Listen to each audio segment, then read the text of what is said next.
Flames danced across the bow of my docked yacht, but it wasn't the fire that made my blood boil. It was the smirk on Karen's face as she lit the match, flanked by two HOA goons with gas cans in hand.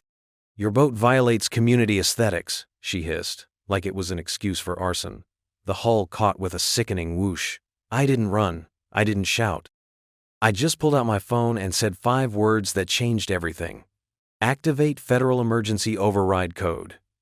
You should have seen her face when black SUVs rolled up, sirens silent, and a team of federal marshals stepped out.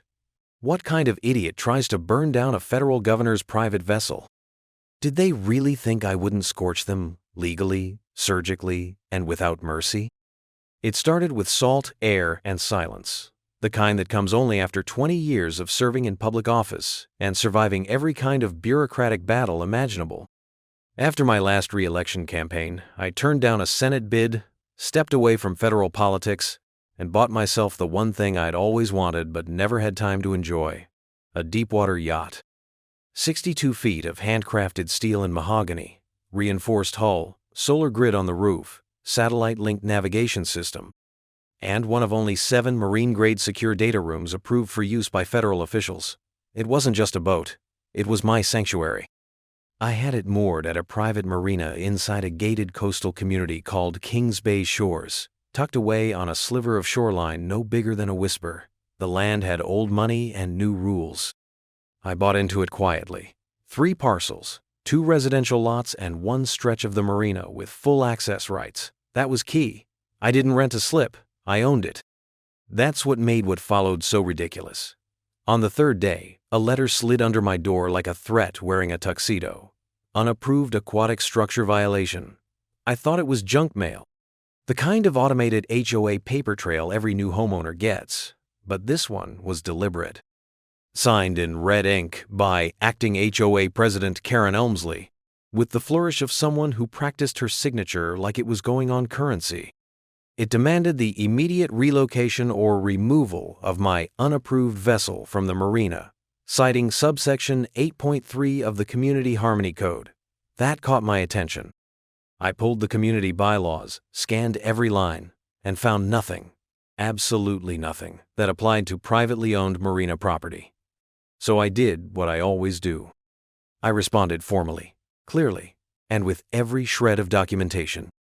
I included the deed to the slip, a federal registration copy with my clearance level, and a letter from the State Department verifying the vessel's diplomatic exception status due to my past position. I thought that would be the end of it. But that was just foreplay. 2 days later, I spotted her. Karen. Mid-50s, face like a chiseled threat, mouth locked in a permanent purse scowl, marching down the dock in wedge sandals like she was storming Normandy. She was holding a tape measure. I stood on the upper deck, coffee in hand, and watched her circle the yacht like a predator, muttering to herself. Non-conforming silhouette. Extends past acceptable curvature. Violates uniformity aesthetic. She jotted notes into a little leather-bound HOA notebook like a manifesto. I leaned over the rail and asked politely, "Can I help you?" She didn't look up. Just said, "This structure is non-harmonious with the community visual balance." I blinked. "It's a boat." "It's a blemish," she said, finally looking up, her eyes scanning me like she was trying to figure out whether I was an actor hired to fake residency. I didn't argue. I just sipped my coffee and went back inside. That night, I received 5 more notices. 1 taped to the door, 3 via email, and 1 hand-delivered by a man who introduced himself as Deputy Compliance Officer Trent, wearing mirrored aviators at 9 p.m. He told me the community board had voted unanimously to fine me $200 a day for every 24 hours my vessel remained in violation. I smiled, thanked him, and handed him my attorney's card. The next day, the entire community Facebook group lit up. Someone had posted a drone shot of my yacht with the caption, "Federal Circus" or "Floating Eyesore." Comments rolled in. Some neighbors defended me. Others parroted Karen's line, "If we let one man dock an oversized vessel, soon the whole bay will be ruined." Karen posted an open letter to the HOA page titled "Preserving the Soul of Kings Bay," where she accused me, without naming me, of waving political privilege in the face of hard-working, compliant homeowners. It would have been laughable if it hadn't become so personal. A week into the campaign against me, I received a manila envelope on my porch. No stamp, no return address, just the word caution written in Sharpie. Inside was a collection of printed images, zoomed-in photos of my daughter arriving for a visit, my son unloading groceries, and one of my wife on the bow of the yacht reading a book. All taken from across the water, all slightly out of focus. On the back of the last photo was a handwritten note. Accidents happen on docks, especially when electrical systems fail. That's when the rage started to build. I reported the photos to local police. They said they'd file it. I brought it to the HOA's attention. Karen's official reply came via newsletter. All residents are encouraged to document suspicious maritime activity for the safety of the community. The next evening, the power to the marina cut out entirely. The lights went dark. The security cameras went offline. My emergency backup system kicked in, but the yacht's external feed was fried for 12 straight minutes. Long enough for someone to break open the stern gate and try to pry open the secondary hatch. They didn't get inside, but they left evidence. A gouged frame, a melted wire, and a black smear across the deck. Some kind of accelerant. Fire officials came out the next morning, took samples, and left without saying much. No cameras, no witnesses, no arrests. Just a quiet little warning scratched into my ship like a scar. That night, I stood on the upper deck again, bourbon in hand, and stared out across the still water. Karen was on her porch, watching. She raised a glass of white wine in mock salute. That was the moment it clicked. This wasn't about boats, it wasn't about aesthetics. It was about control. And they thought they had me pinned. They thought I'd cave. That I'd tow the yacht, pay the fines, disappear. What they didn't know is that this wasn't just a boat. This was federal property, and I wasn't just a retiree with a title. I was a sitting federal governor with jurisdictional reach they couldn't begin to comprehend. But they wanted to play with fire? Fine. Let them. Just so long as they remembered, when the flames came roaring back, I'd be the one lighting the match. 3 weeks after the attempted sabotage on my yacht, Karen launched what she called Operation Aquatic Integrity. It began with a letter, again, and quickly spiraled into a campaign straight out of a dictator's fantasy. This time, the document was printed on glossy cardstock, embossed with the gold seal of the Kings Bay Homeowners Association.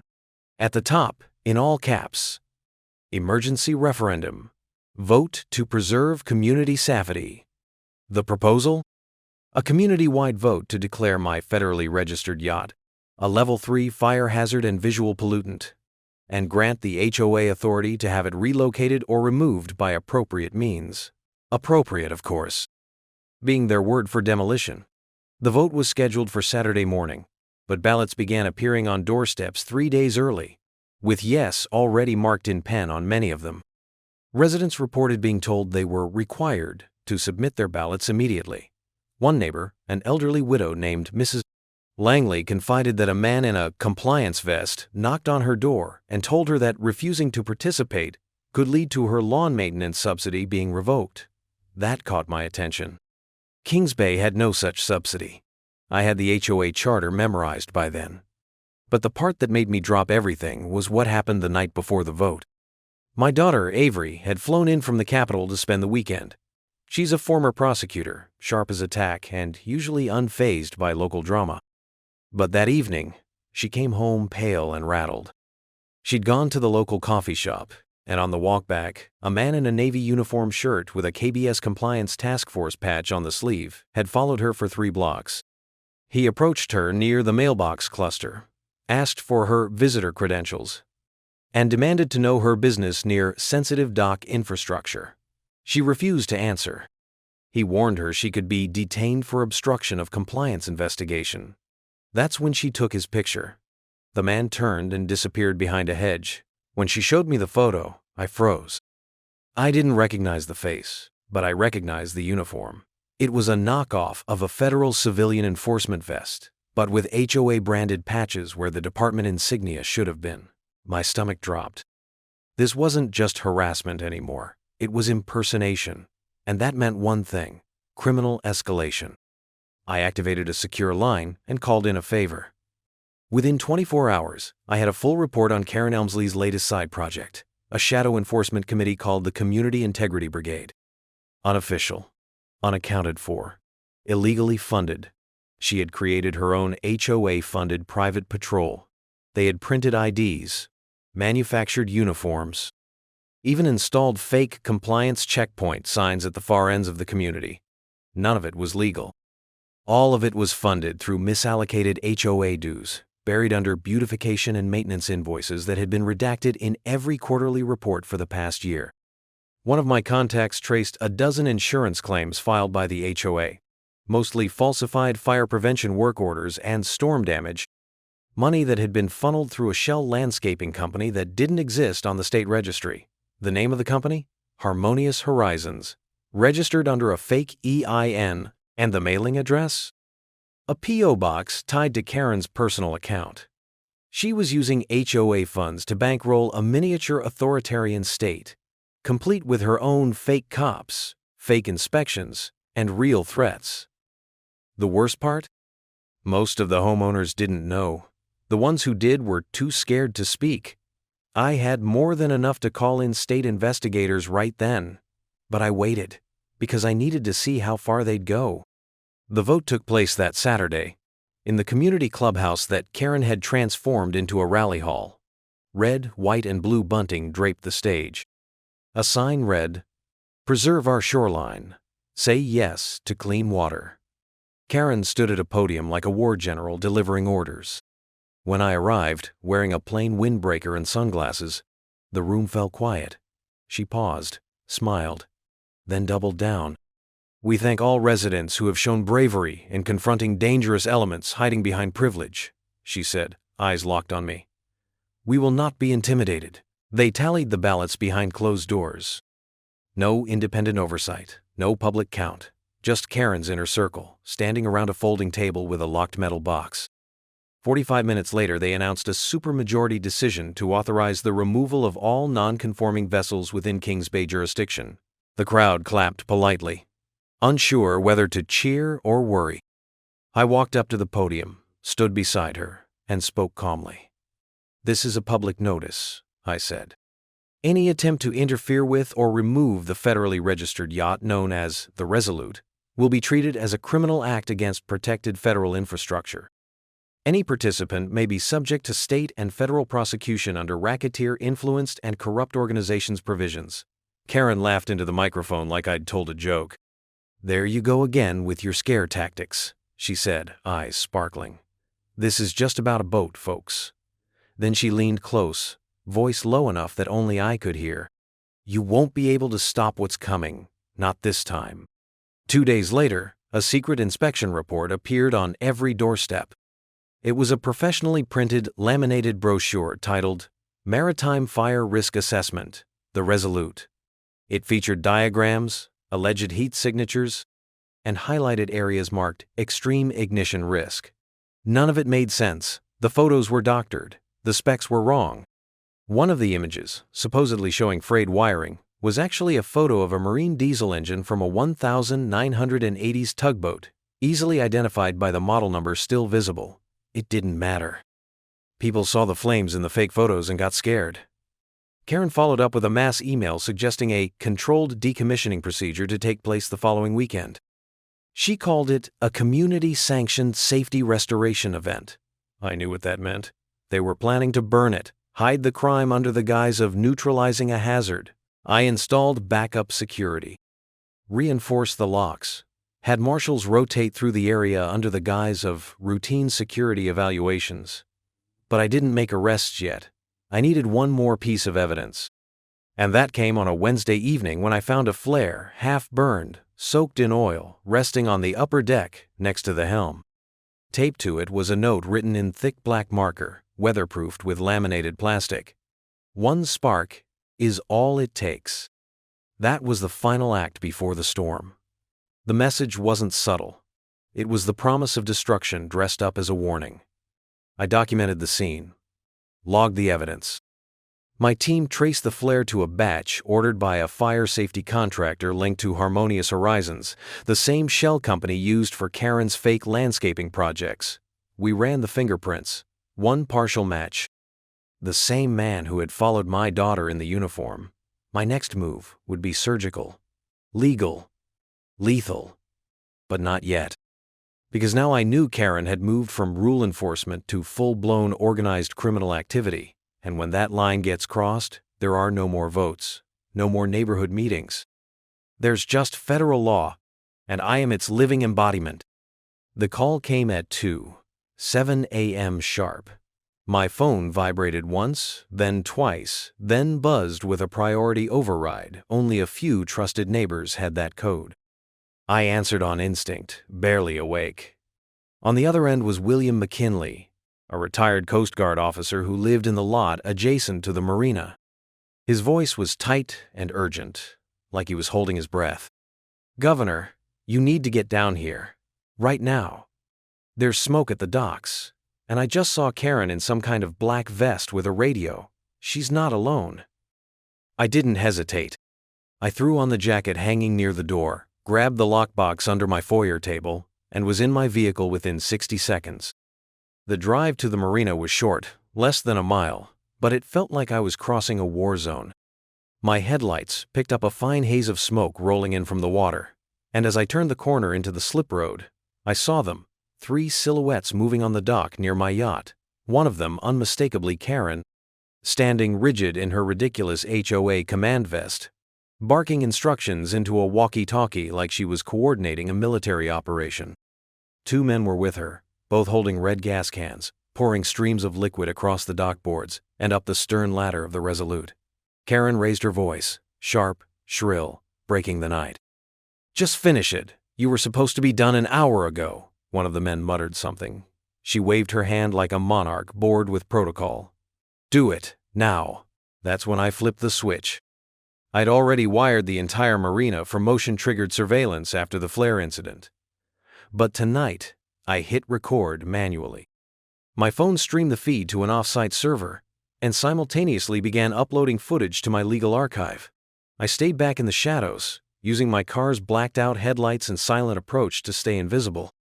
I snapped 3 photos of Karen's face, half lit by the dock lights, and another dozen of the 2 men, one tall, lean, with a camo hoodie and surgical gloves, the other stockier, with a nervous twitch and a crew cut that screamed dishonorably discharged.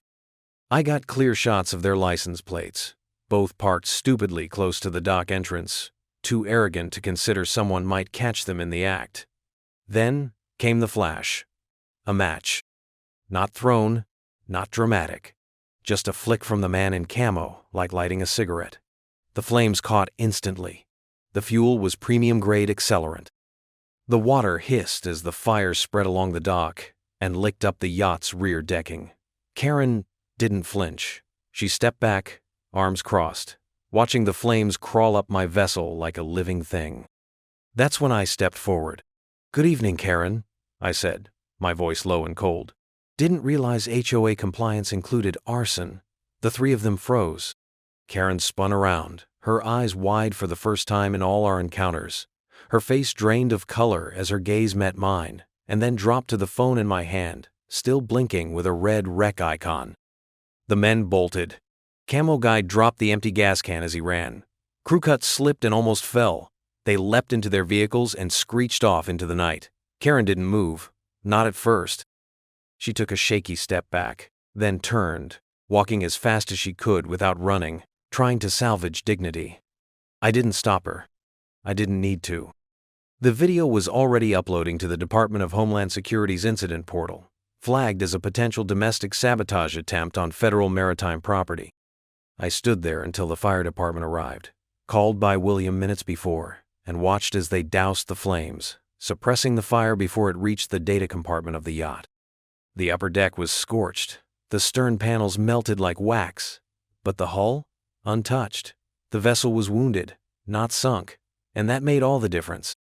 By 7:00 a.m., I had my federal detail on site, not the usual plainclothes security. I mean full deployment, U.S. Marshals and windbreakers, ATF fire investigators, and a forensic arson team flown in from Quantico. The marina was sealed off with yellow tape and orange barricades. Drones circled overhead, capturing 4K aerial footage. Local police arrived late, dazed and confused, trying to figure out why their sleepy beach town looked like a federal crime scene. I briefed them calmly. I had nothing to hide. They were welcome to observe. But the moment Karen's name came up, one of the local deputies tensed. "Ma'am, Elmsley?" he asked, rubbing the back of his neck. "She's the HOA head. Known her for years, said you were being uncooperative." I just smiled. Uncooperative's an interesting word for surviving arson. The deputy paled and stepped back. Smart move. The marshals moved efficiently. By noon, they'd traced the flare residue, matched the gas can to a hardware store purchase on a card belonging to one of Karen's known associates, and confirmed that the accelerant used matched a substance reported stolen from a nearby landscaping supply company last month, one that, coincidentally, Karen used in her beautification contracts. It didn't end there. The ATF confirmed that the fire had been set intentionally, that the yacht had sustained enough damage to qualify the act as an attempted destruction of protected property under federal law, and that due to my position as a sitting federal governor, it triggered automatic felony enhancements under 18 U.S. Code, Section 844. That meant prison, minimum 10 years, no parole. And that was before the RICO implications kicked in.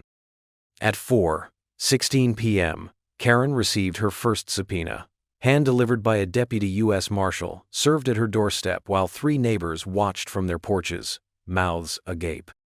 Another 2 subpoenas followed within the hour, one for access to HOA financial records and one for the communications archives of the Community Integrity Brigade. Karen refused to come outside. She sent out an email instead, addressed to fellow patriots of order. In it, she blamed me for weaponizing federal overreach and fabricating an attack to distract from personal noncompliance. She called for an emergency HOA meeting to rally against tyranny, but it was too late. The story had already broken. News helicopters circled above. My drone footage, edited and time-stamped, aired on national television that evening. Federal governor's yacht targeted in alleged HOA arson scheme, the Chiron read. Below it, Karen's frozen face from the recording, half lit by flames, was looped on every channel from CNN to Fox to local affiliates, trying to wrap their heads around what had just happened in sleepy Kings Bay. Karen still didn't understand. She thought this was political, that I'd throw lawyers at her, that this was going to be some drawn-out civil dispute. She didn't realize that once you try to destroy a piece of federally protected infrastructure, the game changes. It stops being personal. It becomes procedural, tactical, ruthless. And no HOA in America is prepared for what happens when a federal case is built against them line by line, file by file, charge by charge. This wasn't about citations anymore. It was about conspiracy, fraud, arson, RICO, impersonation of government personnel, obstruction of justice, and it was all coming down on her. Fast. The gavel hadn't yet dropped, but Karen Elmsley's life was already in freefall, and I had only just started tightening the noose. After the arson attempt, and the broadcast footage detonated across national networks, I summoned every legal asset at my disposal. Precision was key. I wasn't just looking for a victory. I wanted an obliteration so final that no HOA across the country would dare pull this kind of stunt again. Within 48 hours, my legal team, led by Elliot Graves, a constitutional litigation expert with the calm demeanor of a surgeon and the bite of a pit viper, filed a dual-pronged legal offensive. One was a civil suit on behalf of myself and affected residents for damages, fraud, intimidation, and violation of property rights. The other was a criminal referral to the U.S. Attorney's Office, bolstered by a mountain of evidence we had been quietly gathering for weeks. Video footage, forged inspection reports, impersonation logs, and the funding trail that traced all the way to Karen's hidden accounts in a regional credit union under a fictitious HOA contingency name, Clearview Shoreline Fund. That little shell account would be her coffin nail. The subpoenas flew like daggers. We obtained the HOA's internal emails, financial records, voting logs, and surveillance files. What we found was worse than anyone imagined. Karen hadn't just weaponized her position, she'd built an entire network of HOA-funded extortion. Citations were issued based on property value. Wealthier homeowners were targeted more aggressively. Those who paid fines without protest were quietly filed into a list called compliant donors. The ones who fought back were tagged escalation subjects and put under daily surveillance.